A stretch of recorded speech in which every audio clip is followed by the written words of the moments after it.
we're at. Excited about today. As you can tell, I'm very passionate about teaching all of these things, but today's work is I'm maybe even more passionate about than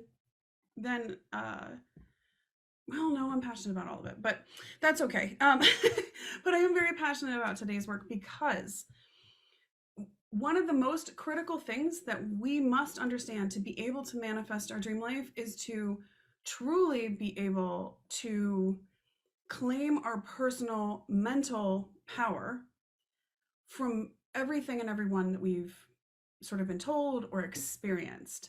So first off, I would love if anybody wants to put in the chat, or I'll try to pay attention to the live stream as well. Technology stuff is always fun. Let me hang on one second. We'll go back. All right, there we go. So that should be going live, hopefully in the group. There I am. All right, I'll try to keep the live stream. I'll try to pay attention to the live stream as well. How did the meditation go? Did you happen to notice? How was yesterday? Did you notice maybe some things that seemed like they were in alignment or trying to direct you towards the things that you were experiencing or pre-creating? And if so, I'd love to hear about them. So you can put that in the chat if you'd like to. And so today we are going to talk about some fun. We're going to build on what we talked about last week. So we're going to build on some very fun things that I and if you've been reading along in the Flow Method book, you will know that I try to kind of at least interject some little stories and things like that. So one of the things that I remember as a kid, and lots of people absolutely love this movie. It is a good movie. I just feel a little on the fence about it, but is The Wizard of Oz. So for anybody who has somehow not seen The Wizard of Oz, it's basically this story where this young girl and her little dog, there's this tornado on their farm in Kansas, and she gets swept into this completely other world and has to find her way back home. And along the way, she meets a good witch when she lands, and the good witch is telling her, like, here's these special shoes, the red shoes, and they've got magic, and if you go on this long journey, you'll be able to get yourself back home. You have to go talk to the wizard. You've got to go get the wizard's power to be able to get you. Hi, Livia. You've got to use the wizard's power to get yourself back home, right? So, and that's the good witch. I think it's like Glenda, I think. Anyways, and so that's what Dorothy does. She puts on these red shoes, and along the way she meets some great little characters, the Cowardly Lion and the Tin Man and so forth. And they go on this journey, and there's like flying monkeys trying to attack them, and they get in this poppy field because the bad witch is like knocking her out, and there's all this stuff. There's a lot of strife. There's a lot of difficulty. She has to overcome a lot of things. All four characters have to confront some fears about themselves and be able to kind of actualize who they truly are, right? And so there's a lot about it that's a really great story. But after this long journey, they get to the wizard, and it's this very powerful place in the Emerald City, and the whole thing's very intimidating. And I think we can probably, in real life, think of places in our lives that are built to be that way, that are built to be very intimidating. I was in Paris last week, and to see some of the grand palaces or the giant churches, there's a reason they were built that way, because they are literally awe-inspiring, which basically means you're looking at them and it seems bigger than you, right? It seems more powerful in some ways than you, and therefore the people that are running those things are more powerful than you, right? This is exactly the same theme that we see with the wizard and the Wizard of Oz, okay? And so finally they get to the wizard, and the wizard's like, all they hear is this booming voice, and it's telling, and she's like, I just need to get home, and the wizard's like, no, and it's just this booming, very intimidating thing. And then Toto, her cute little dog, goes behind and pulls this curtain aside, and it's really just this very cowardly little man behind this curtain, and he's running a bunch of stuff, and he has actually no real power. And so what she realizes, here comes the good witch again, and the good witch comes back and goes, oh, you just need to click your heels in these magical red shoes, and bam, you'll be home. And so there's a lot of themes there that are really great about learning your own personal power and all of that kind of thing. But what always struck me about this story is the good witch could have just told her at the start, click your heels, here's the magical shoes, click your heels, and you go back home. Now, that's not much of a movie, but I think that encapsulates a lot of what happens in our lives when we have authority figures in our life that are coding our brains, our minds, with beliefs that maybe aren't completely in alignment with what we truly as an individual want for our lives. And the second thing is that a lot of times there are these also sort of wizards, as it were, that are putting their total authority on us, telling us that they know, they have the secrets, right, of the universe, or they have the secrets, of whatever religion you believe in, or whatever, and it can be anybody. It can be a religious leader, it can be a teacher, it can be parents, it can be a lot of different people who are like knowingly manipulating your mind to be able to get more control and more power. So there are sort of, as I say in the book, it's kind of like there are some good witches that for good reasons are trying to give us things they think we know for life, and that they want to give us so that we're safe, or we're whatever it is they've maybe, a lot of times we can see this with like generational trauma, where a parent truly out of the best of intentions will put some like fears or limitations upon their child because they just don't want whatever whatever the traumas they were that they dealt with to happen to this child. So that's a good witch, right? And then the problem is then, of course, as we become adults, we're still that memory hologram. We talked about memory holograms last week. That memory hologram of this like authority figure placing that belief into your mind and having that frequency flowing in there, and therefore tuning into experiences that match that. As an adult, some of those things are just not helpful, right? So even if it was a person meaning the best of intentions, it's important to recognize where that personal power now that you have as an adult is still running on an old program. And it's even more important to recognize when you have people in your life that are manipulating you, are teaching you things, are taking your personal authority away from you. And that's like, again, if we are each particle detectors creating and affecting the reality around us at all times, then the most important thing is for you to have your own personal power, to analyze the beliefs that you hold consciously and subconsciously. And that's where the flow factor test comes in, is to identify that subconscious stuff. And also to actually take that power and know that you're using it in ways that are in alignment with your truth. Okay. So one thing that I always tell people, and again, I love teaching what I teach. I love helping people. I love doing this work so much. But no matter whether you're working with me here in this Manifest Your Dream Life Academy, or you're working with me privately, or you're going through one of my practitioner certifications, whatever it is, the main thing I tell people always is, number one, question everything. Question me. Like, I am not your ultimate. I'm teaching you this, and I want you to take your personal power. I want you to have the authority over your life, right? Question everything. And second, always retain your own sense of self. When my book got translated into Romanian, I actually where I met Livia, who's on the call today, the training today. And I remember my publisher over there said to me, "You're a leader who doesn't want followers." And I was like, exactly. I want to teach people that they are leaders individually in their lives. Like, I'm happy to give all this information to you and help you align and do all of these things. But my ultimate thing is for you to have your own personal power, for you to claim that, and that for you to take things in that align with your truth, with what you want to create. Okay. And that is so critical. So whenever you encounter someone who is telling you, like, this is a soapbox issue, but there are people in my field that they act like they are the only one. If you don't believe them, if you don't listen to them, if you haven't given yourself over 100% to whatever they think or feel, or they've got all the secrets and you have nothing, you must only listen to them. And, I think that's true of probably anything, whether it's government or religion or any, really, even parents, it can be the same way.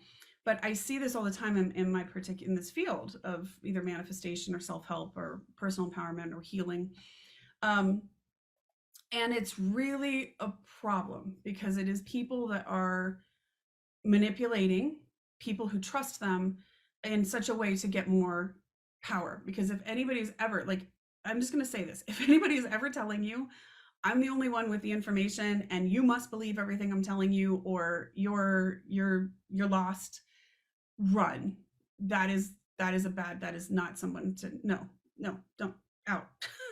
Just going to say this, because what's happening, if each of us have our personal power to be able to create and we give that power to someone else, then all you're doing is creating whatever it is they want to create, I guess. And it's going to harm you. It's going to harm you over and over again, because we aren't intended to do that. We're all here, right? Why are we all here in this hologram of life? Why are we all here as part of the quantum potential if we aren't individually intended to co-create? Okay. So that's something I want you to think about as you're thinking about people in your life that maybe have taught you things. You can put them in is this a good witch in my life who really was teaching me things because maybe they'd had traumas they don't want me to have, or they were teaching me things because they had fears or worries and they wanted me to be safe. Those again are people really intending for the best. The good witch Glenda intended for the best. She could have just helped her out a little more, but intended for the best. Or are they a wizard? They're actually behind a curtain and they're really small people. And the reason that they're trying to control me and tell me these things is because they're worried, because they really don't have a lot of personal power. So they're trying to control other people, right? So those are the things I want you. I actually had somebody one time freak out on me because I used the term witches. And I think, I don't know. I was like, okay, well, I mean, it was about the Wizard of Oz. It wasn't, there's lovely witches out there. So just, I want you to start evaluating because of that. Okay. So good witches are people who have helpful intentions. They're telling you things that maybe aren't really something you want to create in your life now, or maybe they told you those things and now these are things you need to get rid of, which again, we'll be after, once we get into the flow factor, we're going to be really digging into those and starting to toss out some things that you don't need anymore. Okay. And then again, wizards are ones with like kind of bad intentions. You want to pay attention to a lot more. Okay. And those, you don't want to ever deal with someone who places themselves above you in any way, shape, or form, right? Because your power to create is the same as my power to create, is the same as anyone else's power to create. So whenever you encounter someone who's kind of putting themselves up on a pedestal and telling you all of that, then that's something to pay attention to. So here's the thing. A lot of times we've been convinced by these wizards in life that somehow we are separate from whatever the creative force is. Okay. And you can call the creative force anything you want. Doesn't matter to me. Whatever religion you believe in, fantastic. Does not matter.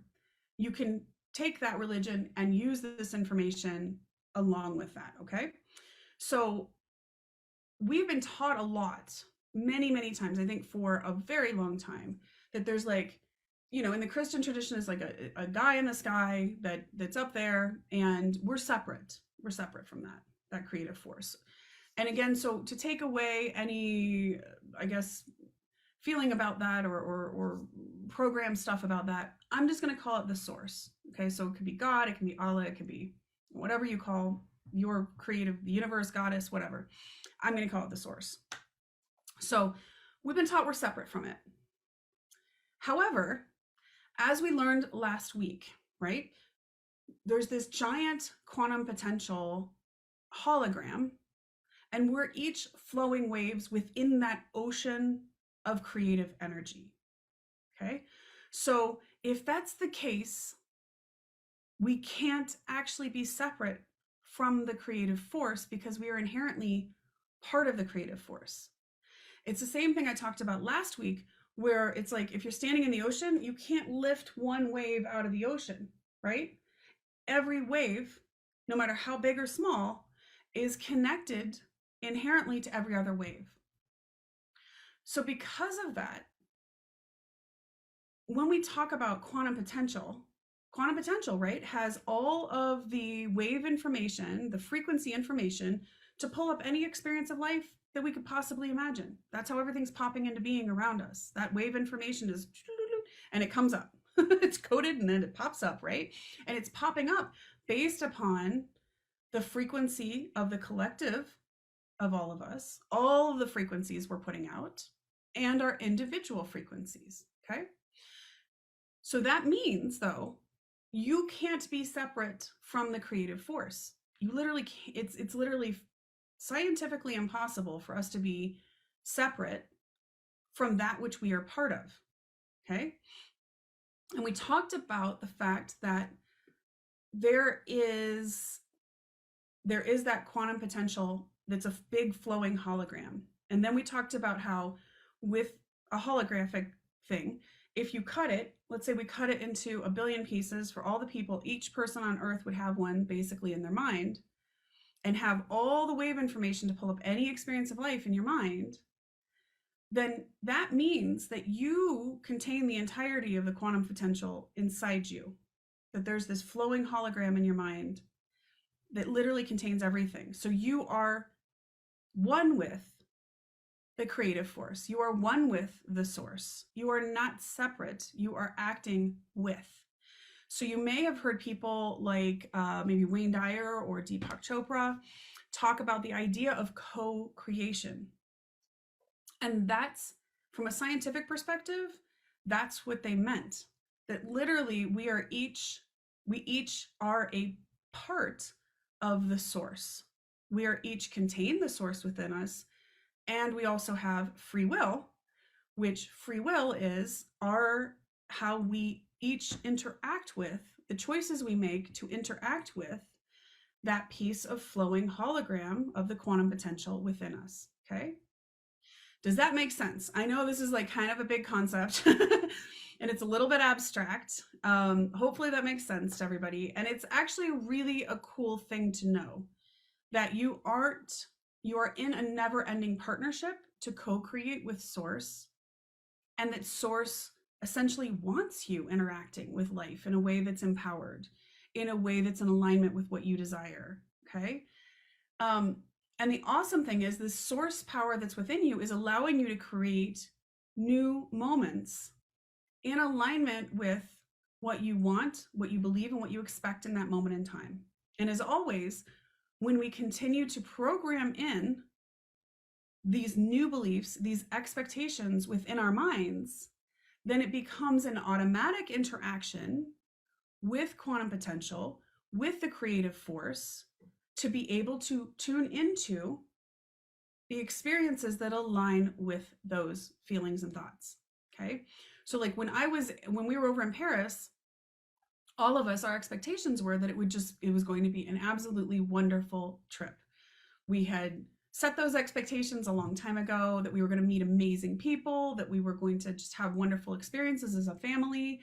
And I cannot tell you, everywhere we went, it seemed like it was even more magical, more wonderful, more engaged. Even the flight over and the flight back, we had the best air crew, cabin crew or whatever, that were so kind and like took special interest in my sweet little daughter. We were flying over, it was her birthday 3 days in.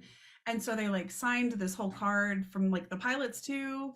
And so that's what I mean. When we set our expectations over and over and over again, we talked about, I think, the principle of repetition last week, where it's literally You can't just do it once. It's got to be over and over and over again. And that's where the art of connecting comes in such a powerful way. And that meditation we did yesterday is something you can use every single day. And I'll be adding to that one next week. But the more you do it, you are adjusting that wave hologram in your mind so that it's now tuning into the frequencies that you desire and pulling these things out of your life, or out of the hologram of life. Okay. So hopefully all that makes sense. I know it's like a big thing. So let's talk about it this way quickly. So there is this birthing process of all of creation from the source. And from that sort of wave archetype of you, that memory hologram that is you, flowed out. So there's like, you are kind of a memory hologram of the source, right? And you are then working with that. And then when you, the things that you choose, the choices we each individually make, add to the symphony of this, add to the frequency of this, okay? That's how we get collective experiences in life, right? This is where I keep saying I'm so passionate about helping people take back their personal power and make empowered decisions. Use your mental power in ways that are aligned with not only the best for you, but the highest good for all. Because the more we add that frequency in, principal repetition happens with the source too, right? We add that in, we're changing the collective unconscious. So one thing I wanted to kind of show you, because I know this is kind of an abstract concept, is I had created an image.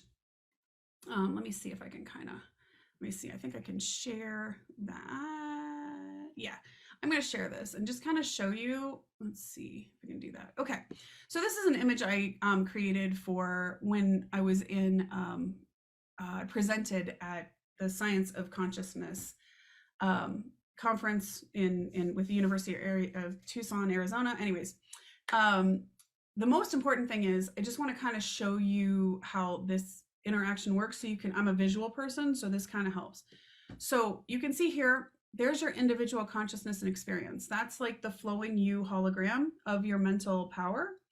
Then when you make choices, that impacts the collective unconscious. You're sending your frequency out. It's adding in to the overall frequency that is our collective experience of life. And of course, here is the quantum potential. Here is the frequency of the source, of the creative power, of all, of everything we could possibly create. So when each of us sends our frequency individually into the collective unconscious, that's where we can have these shifts collectively to, people talk about like the age of enlightenment or bringing a new world, and, people have different definitions of what that looks like. But basically, the idea is here, the more that you individually create awesomeness in your world, you're sending some awesomeness out here, and that's pulling up more awesomeness from the quantum potential. Hopefully that makes sense. So, all right, I'm gonna stop the share there. Let me see. I know we've gone 20 minutes. Let's see. Was there anything else I wanted though to? Oh, okay. Okay, so I want to talk about something. We talk a lot about. We talked about particles. We talked about some of those things where there's no sexual orientation, there's no race, there's no anything. So I just want to talk about this quickly. If everything is the source, if everything in life is connected to this source energy, universal energy, then there's nothing in life that's not the source, right? So that can be kind of a hard concept, because there are bad people in this world, and they are choosing to use their personal power in ways that are beyond, in my opinion, not okay. Probably most people's opinion, hopefully, not okay. They are still connected to source. They are choosing, again, here's where we get to free will. They are choosing, their free will is to use their source power in really negative ways. That's where we need more of us to be connected and use our source power in positive ways, right? We balance the scale. We create something, we create something better that way. So it's just a really important thing for us to recognize that when you go out in the world, one thing that will shift your way of interacting with the world in such a powerful way is that idea of recognizing the God energy or the source energy in every single person that you meet. So when you meet them or you interact with people, you're seeing not just their humanity, but you're seeing their spirituality. You're seeing their spirit. Okay? You're seeing their co-creation, their connection to source. When we view life in this way, you can really understand how when you send out goodness and wishes of kindness and love and joy to others, not only are you sending those things out in a way that's empowering and positive and helping other people, it's inherently going to come back to you, right? Because you've sent out that positive energy. And that's when people talk about, when you put out good energy, you get back good energy. And believe me, there are days when crappy things happen. There are days when crappy things happen to good people. And we're going to talk about, like, excuse me, if you're a person who has a really bad pattern of kind of over and over again crappy things happening, that's really about some programming at this like hologram level that we're going to shift. We're going to shift through the flow factor and the flow method stuff. So it's not your fault that crappy things are happening, but it is something you can change. You can change that pattern, right? So there are days when just crappy things happen, right? They're bad and they're frustrating and whatever. So believe me, I understand. There have been days when I put out all the good energy and something comes back that I'm like, that was not what I wanted. And sometimes maybe that was not what I wanted, was because it was trying to just like turn me. I was focused on this and it was turning me to something that was actually in alignment with what I wanted.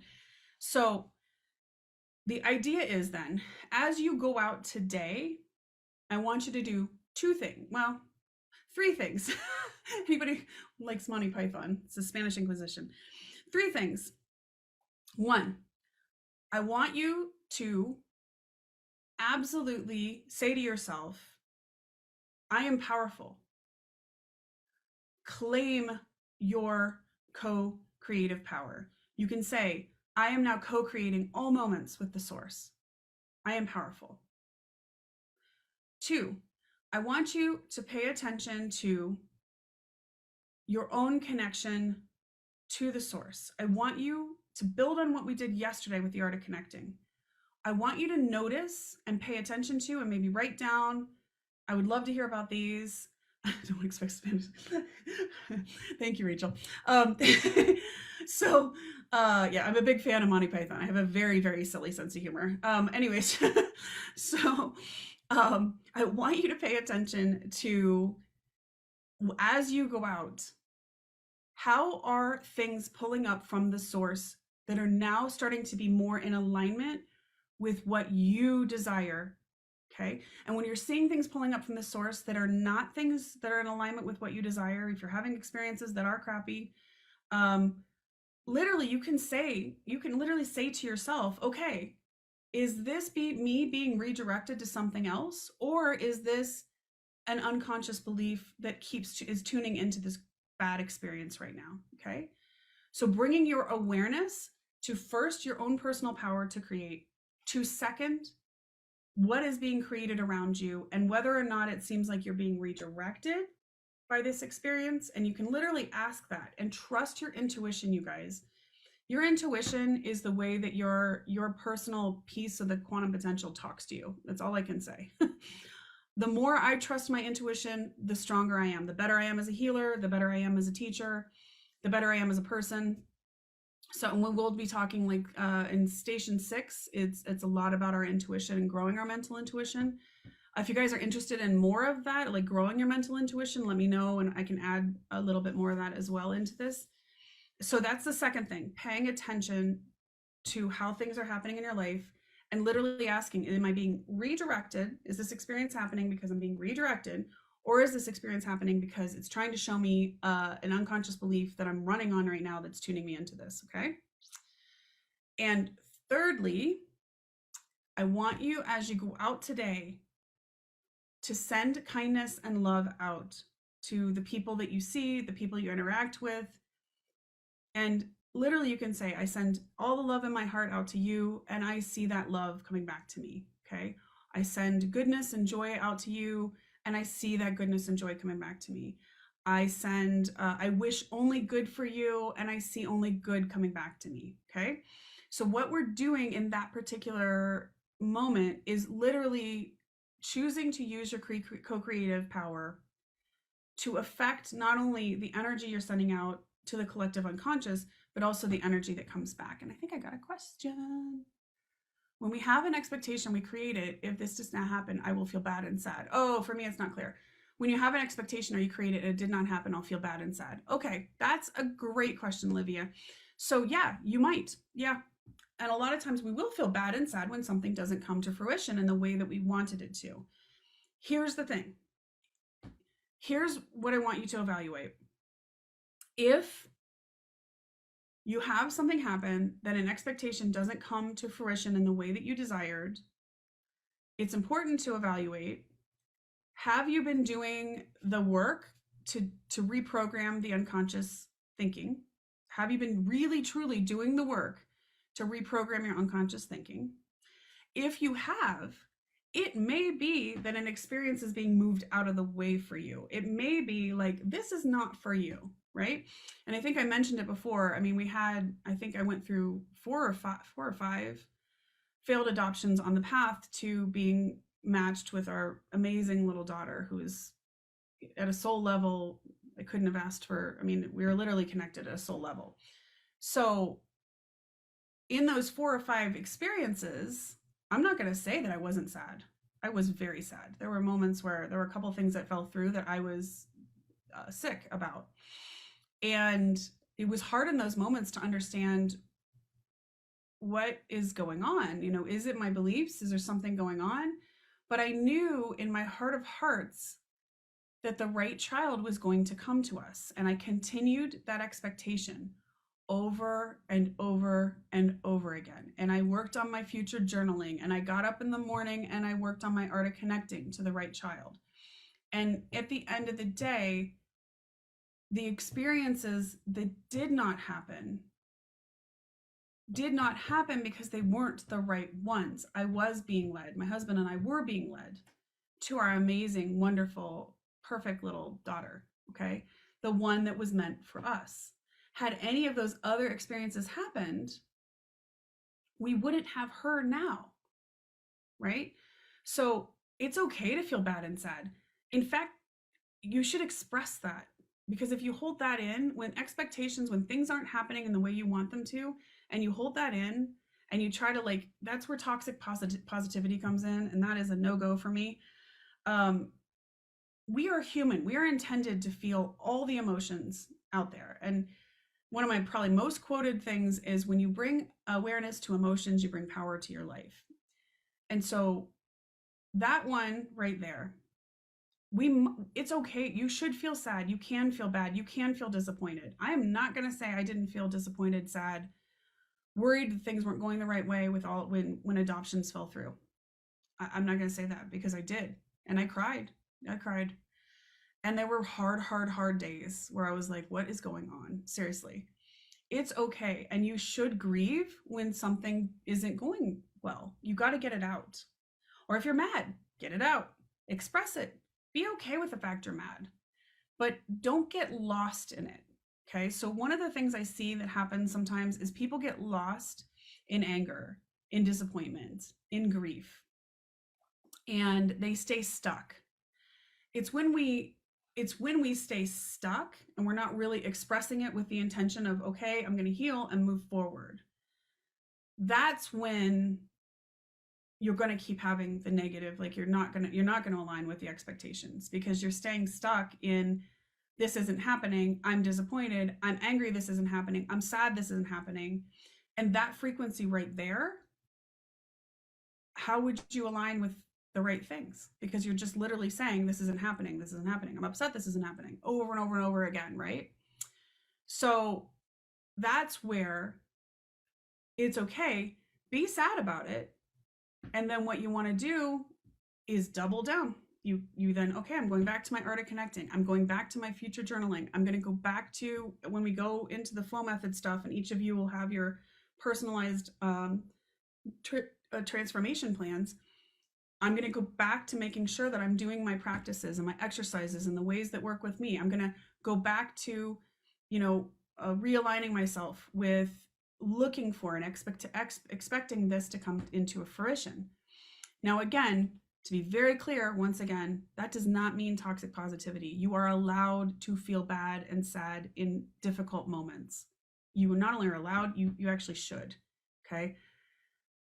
But the key is then to go back to it and go, okay, brush myself off. I'm going to keep on aligning, because if I stay stuck here, I know this is never going to happen.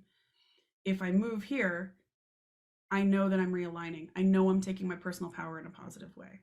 So hopefully that helps. Excuse me. This is one of the areas, guys, where, please ask for support in the group. If you have a moment where like a bunch of things are happening and they're really off and it's not making any sense, post in the group. That's where I can help you and we can help each other. We can support each other and help each other keep moving forward in a positive way. Okay, good, Livia. Okay, so I know we've gone way over. I'm actually supposed to be on another call right now, but that's okay. So hopefully this is hugely helpful. Those are kind of the 3 things I want you to focus on for today's kind of homework. If homework has a bad connotation, just say your practices, your enlightenment practices, or whatever you want to call it. And we will move forward tomorrow and just kind of integrate the next level of this, which is a little bit of like, how do you connect intentionally to the source? And then we are going to kind of keep on moving on claiming your personal power, making sure that we get really clear on that. And then we're going into the flow method, and then we're going into the flow factor and creating your personalized stuff. So thank you so much for being here. I hope this was hugely, hugely, hugely helpful. Rachel, I hope you saw my awesome happening yesterday. Oh, geez, Rachel, I don't know that I did. Okay, I will definitely take this, and I want to ask client of the day. Okay, well, you know what? Let me read this really quick. Sorry, it's hard when they're popping up. I found that while quietly massaging my clients, I allowed myself to visualize what I wanted to have happen in future. One visualization is more money. My last client of my day paid and left. After cleaning up and locking my office, I got on my car door to open it. It was dark out. I thought a leaf was stuck in my car door. Oh my gosh. Intuition yelled, and I opened my flashlight and look. I'm glad I looked. It was $100 bill. Oh my gosh. My client left me that money. The client said they wanted to thank me for all I do for them. So wild and cool, because this client never tips and always likes discounts. Oh, Rachel. Yes. Thank you for redirecting me to that. It's a lot. It's like it's a lot to look at when I'm on doing this and teaching. Oh my God. Yes, yes, yes, yes. Okay, we have to celebrate that. That is so awesome. I'm so excited. So that's a huge change. So thank you for sharing that, Rachel, because this is exactly what I'm talking about, right? You could have the expectation that this client never tips and is a sucky payer and blah, blah, blah. And if you keep that expectation, right, that's what you're going to keep experiencing. But instead, you've been actually actively visualizing more money. And this client who doesn't usually tip suddenly felt called. And then let me also point this out. So there's the energy exchange, guys.